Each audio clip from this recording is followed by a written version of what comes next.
Welcome to the Bible Made Clear. So, Herb and I have been going through this series talking about creation and evolution, and I realized that next week, uh, hopefully next week, we will be discussing some issues surrounding free will. And I did a video on God's sovereignty and free will probably a month or so ago. You can look that up if you want. However, I think that the important thing for us to understand is the issue regarding free will. Now, I don't want to get into the theological aspects of Calvinism and theological determinism and all that, but for our discussion regarding evolution, atheism, creationism, we need to have enough of a context so that we're not confused. One of the things that Herb and I ended up discussing was the fact that so many of the topics that we tend to discuss, um, in our conversations, whether we do a mock debate or whatever, um, a background is required because oftentimes there are slogans used, whether it's from the standpoint of a Christian or from an atheist or an evolutionist. And there's a lot of baggage that tends to go with certain terms and concepts and all that. Well, sometimes that happens when we start discussing free will. Now, if man does not have free will, um, if man is only the product of evolutionary development and we're nothing more than the physical chemicals that make us up and our brains somehow developed over time and the neurons fire and we have these things called thoughts, or we've at least defined them as thoughts, then um, we can't really be sure that we're controlling that type of um, thinking and communication, having a consciousness, intuition, and all these things that really go beyond the chemicals, in a sense, the physical brain matter, um, because we end up at a place, if I'm an evolutionist and I'm an atheist and I don't believe that God created man in his own image, then what I'm left with is basically a more advanced animal. Somehow I've developed the idea of self consciousness, though I don't even know if that's really what it is because I'm just putting terms to things, or man is as he develops. And this is why so many of the modern atheists deny free will because they realize if they accept it, then that means there is something beyond us that is determining um, how we actually make our decisions and act. In other words, my mind would not be my brain. My mind would be using my brain because I would be more than the physical matter that makes me up, at least in what I can see. And obviously, if we're nothing more than the physical properties that make us up, then that means obviously that when we die and our brain dies, then that means that we cease to exist. We don't go on to another world. We don't enter into an eternal realm. None of that happens because um, the chemicals all cease to continue. So I think there's more than abundant evidence that I'm not going to get into, that there is more than the chemicals that make us up. But this is what comes up in the discussions with Herb and I when we go over the concept of free will. When an atheist says there is no free will, what they are saying is there's no way for you to have anything more than the chemicals that make up your body, and whatever fires in your brain, or as Richard Dawkins says, we dance to our DNA.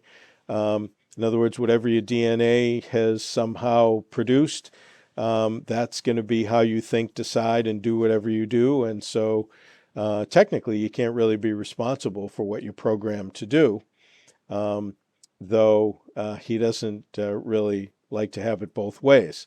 So if somebody did something to him that he didn't like, he would want some kind of justice for that. But, well, the problem is there is no justice if there is no God. And um, Richard's idea of justice, or any other atheist's idea of justice, is just, a thought in their own minds, or maybe they can get a couple of people to agree to it, but it doesn't exist transcendently. In other words, there's no place for it to be grounded outside of our existence, which means it's just an opinion and it's pretty useless.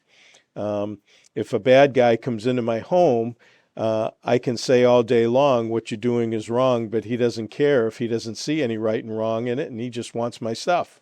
So um, there's no way to appeal to anything beyond our own desires for what we would like there to be if God doesn't exist.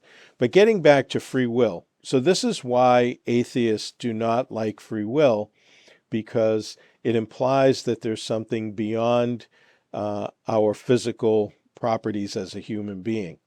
Now, there's certainly, from a creation standpoint and a Christian standpoint, and obviously um, from the standpoint of the Old Testament and Judaism, man would have free will.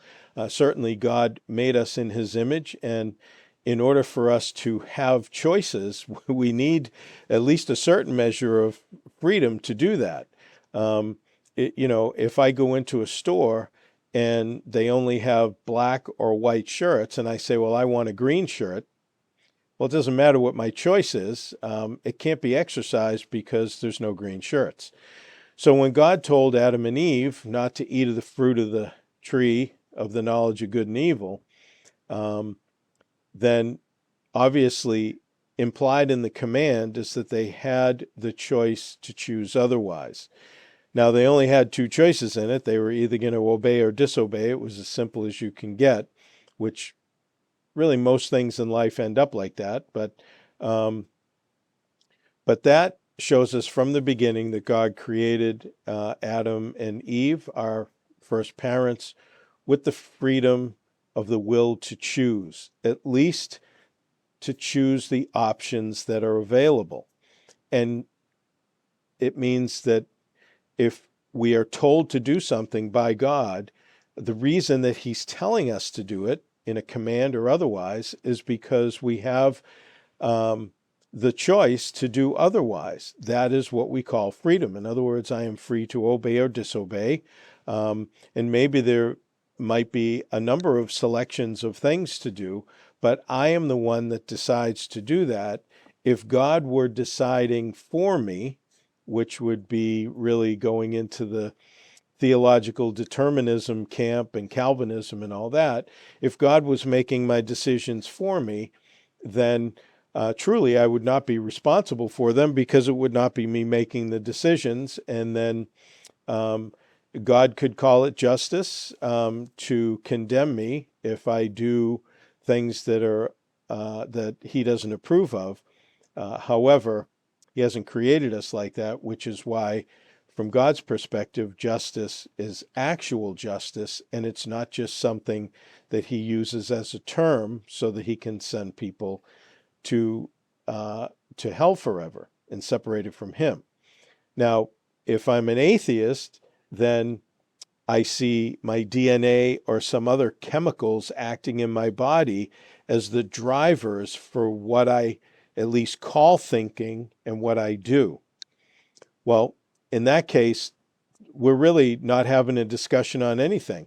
The debate is over there because there is no debate. If I have no free will, then there's nothing to talk about. I'm just going to do what I'm doing, what I'm programmed to do. If I'm an atheist, I believe that the programming is through my DNA. If I'm a Christian, and if I'm a theological determinist like a Calvinist, I believe the programming is really done by God. He makes me do what I do. And so there's really nothing to discuss at that point. It's fatalism from each side, even though each side would deny it. Truly, it is fatalism, because there's only one thing that people are going to end up doing. And whether you say they do it because they want to do it or not is not the issue. They have no other choices to do otherwise. Now, obviously, If you read the Bible in a normal way, then you realize that it does teach that man has a free will. Unfortunately, the will that we have is corrupted because of the fall of Adam and Eve, and so we have a sin nature. Our sin nature does not go away when we get saved. We still have it until we have a glorified body. But the sin nature that I carry with me is what Paul talks about in Romans 7, where he says, the things that I want to do, those I don't do, and the things I don't want to do, I do. And then he discusses how it's not really me. In other words, if I want to do things other than what I'm doing, that's really the work of God in me. However, if I end up doing things that I really disapprove of, even of myself, even though I end up doing them, at some level, I want to do them, even though I disagree with them, I don't want to do them, and there's this internal fight, then obviously, like Paul says, it's not me, but it's sin in me. In other words, it's my sin nature driving me to do these things. So the freedom that I have as a Christian is really, and that's kind of discussed back in Romans 6, is either to choose to do righteously, obviously being strengthened by the Holy Spirit to do that and guided by the Word of God to refine that, or on the other side, it's being free from the freedom and power that God has given me, and I'm bound to sin, and I just make sinful choices for the most part because that's what I want to do. That's what my sin nature desires to do to try to please itself. So when Herb and I get into this discussion about free will, there's a lot of baggage with it. That's the point. And but I need to understand that free will, in and of itself, is something required in order for us to even have these debates back and forth. If I'm talking to an atheist, then obviously they have the freedom to say what they're saying. They're thinking through what they believe to be true and to be right, and they're trying to argue their point, and I'm taking my position and I'm arguing back the other way. Now, obviously, one is right and one is wrong because the law of non-contradiction, which we all seem to live by and understand, says you can't have two things that are opposite and true at the same time in the same sense. So you can't have God and not God, right? That would be the law of excluded middle. In other words, you can't kind of have God a little bit. He either exists or he doesn't. And when he tells me to do something, obeying is not the same as disobeying. They are both different. And so I can't obey and disobey at the same time in the same sense. I'd be violating the law of non-contradiction. But I think we all understand that. We've talked about that before. In other words, I can be 6 feet tall or 4 feet tall. I sit down, I'm 4. I stand up, I'm 6. But I can't do it at the same time in the same sense. I can't be both 4 and 6 feet tall. So, not in the same sense anyways. In other words, when you're measuring from the same vantage point. So free will is very powerful. God has given it to us. God obviously has the freedom to make his own decisions, which he has. We see them worked out in the Bible. We actually see them worked out into our future and onto eternity. However, right now, man does have the freedom to choose or reject Christ, has the freedom to choose or reject the evidence for Christ, has the freedom to choose or reject the evidence for God's existence. So God has given us a mind. We all use it. We use it to make these free will decisions. But we need to understand that when we talk about free will, it's the freedom to choose otherwise than what we're told to do or what we feel we ought to do or should do. We have, in a sense, those options in front of us. Now, just to kind of bring it around, to a closure. So when an atheist talks about free will, the reason they reject it is because it would mean that there is some aspect of their being that transcends or goes beyond, their their physical body, which would include their brain. In other words, their brain is all there is. That's the only thing that they have. So when we look at it from a Christian perspective, we're going to look at it not from a Calvinistic or theological determinative perspective. We're going to look at it as simply from a biblical perspective. And when we talk about free will, man has the option to choose otherwise prior to the fall and after the fall. Now, the reason that this is important is because free will is what obviously will end up determining whether a person does good or evil.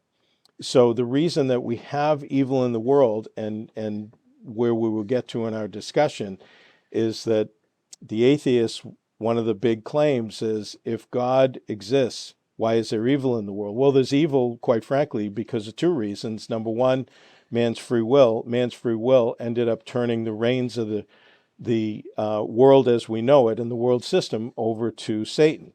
So when you have the devil running things up until the time that Jesus returns and establishes his kingdom, and you have people with the freedom to do, at least within boundaries, wicked things, then you're going to have evil in the world.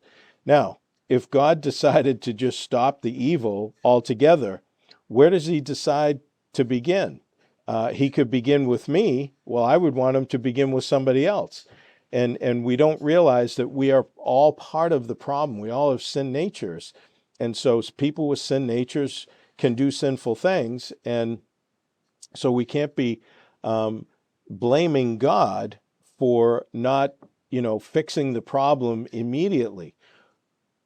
When we say that we want God to fix the problem, what we're really doing is we're saying, I want God to eliminate the problem that I have, usually so I can go on doing the things that I want to do. The problem is many people wanting God to eliminate evil, they want him to eliminate the thing that is getting in the way of their just doing what they want to do to have a pleasurable life.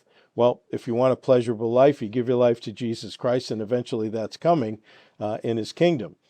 That's not all possible the way we would like it to be in this present world. If it was, then he wouldn't have had to die to redeem it back. And then eventually, the plan is to bring his own kingdom in, which is in the Bible, right? Revelation chapter 20 establishes the kingdom, and then an eternal kingdom, the New Jerusalem from there. However, we can't, from an atheist perspective, blame God or get mad at God, because they don't even believe he exists. So how can somebody that doesn't exist, or at least you don't believe exists, how can you blame them for doing something immoral? If they don't exist, there's no basis for morality to justify good or evil. So that's kind of a non sequitur. I mean, it doesn't logically follow. It's a non-starter. There's nowhere to go with that. From a Christian perspective, we can find ourselves in that difficulty because we know that God has the power to stop evil. We know that God has the love to desire us to be with him in fellowship and to have a productive and fruitful life. However, a lot of that is going to be in the future, which is why you have many Christians over the last 2,000 years that have been martyred. They've been killed for their faith in Jesus Christ, and they did not have all the joys and comforts necessarily that some other people enjoy in this present world. They will get it in the next when Jesus returns, but not now. So we can't really blame God in that sense. He's actually come to fix the problem. That's what Jesus did when he came. He paid for our sins. He redeemed the world back to God. And so when he comes, he's basically taking what is his, and he is locking up Satan and eventually consigning him to an eternal punishment. But in the meantime, God allows men to make free choices to finish out time according to his plan, so that in the end we'll be able to look back and say that was the best way to do it. I don't understand everything. I can't understand everything. I'm not God. But I can understand what God wants me to understand, and I can refine my understanding by getting to know the Bible better. So that's kind of the perspective that Herb and I will be coming from. So this is kind of a preparatory, I guess, video for that. Hopefully it's instructive. Um, but I did just want to give a little bit of background on that, because ultimately we need to understand what an atheist means by free will, what a Christian means by free will, and to um, any kind of challenge that comes against God to say that, well, I'm angry at God because he hasn't stopped the evil now or whatever. Hey, if he stops the evil, he's going to have to start with somebody, and he could start with one of us. And we wouldn't like that, because he'd have to eliminate us or take our free will away. See, that's the whole dilemma. I mean, we want the free will to do what we freely want to do, but yet he can't provide you free will and also make you do the right thing. He can't take all the things that people intend to do that are evil and just eliminate them entirely. He'd have to eliminate all the people. Okay, now, so that's why I say, is he going to get rid of it all? Absolutely. Not in this present order, in the next. And so that's when he's going to do it, when he returns. We thank God for that. We thank Jesus that he does have a plan, that he's going to follow through on it, establish his 1,000-year reign, and then his eternal kingdom. And yeah, quite frankly, can't wait for that, because I'm not only tired of everybody else's sin, I get tired of my own, quite frankly. So, you don't have to plan to sin to sin. Part of our nature can happen through any means, attitude, thinking, saying, doing, right? Whatever. But so anyways, hopefully this makes sense. I just wanted to do a brief video to help us conclude on that. And so the next time Herb and I get together in a back and forth video, when we start dealing with the problem of evil, and we start talking about, well, the atheist doesn't really have a true horse in that race, so they shouldn't even be saying anything. Or if the Christian, though the Christian can have a dilemma because they're going through pain and suffering and know that God has the capability and the love to stop it, he just hasn't done it yet. And that's really the issue. But he needed to provide free will, not to make people sin, but it creates the potential for it. No different than if I give somebody the keys to my car, I haven't made them get into a car accident, but the potential is there. I don't want them to. I intend them not to. I want them to use my car and give it to me back in the same shape that I gave it to them. But if they went out and got in an accident, I didn't cause the accident, but they never would have gotten an accident unless I gave them the power through driving the car with the keys. And God has given man a very, very powerful characteristic in our nature, which is the freedom to choose. And giving us that, he's put a lot of power in our hands. We need to recognize that, because as Christians, we need to be making the right choices. And the right choice for an atheist, obviously, is to believe in God and come to Christ. The right choice for a Christian is to trust God and obey him. So with that, next time we have the video, hopefully it will make more sense. Until then, may God richly bless you as you continue to study his word.